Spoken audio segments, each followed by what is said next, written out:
Significant opportunity was missed to include private higher education into the legislative framework, the regulated framework, and the policy environment, which would have created that coherent and coordinated system between the public and the private space. Yeah.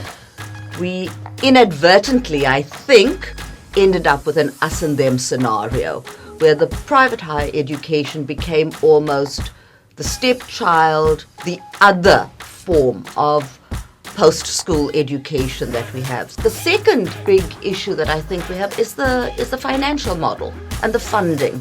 And I believe that the mistake that we make is when we talk about state support financially for private higher education, we almost automatically go to the subsidy requirement. Yeah.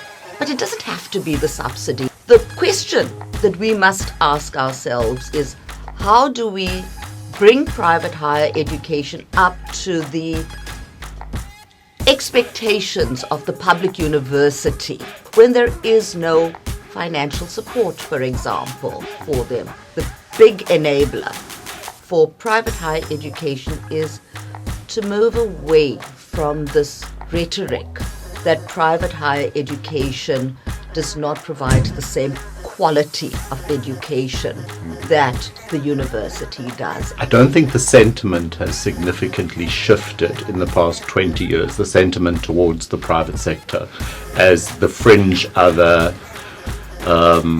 reluctantly managed and regulated because of the contribution it makes to in the total higher education system. And there's a kind of irony in there, perhaps not amusing, in that I think for the regulator, certainly for the Quality Council, the private sector, but just by virtue of the number of registered institutions, takes up a huge amount of their time and energy.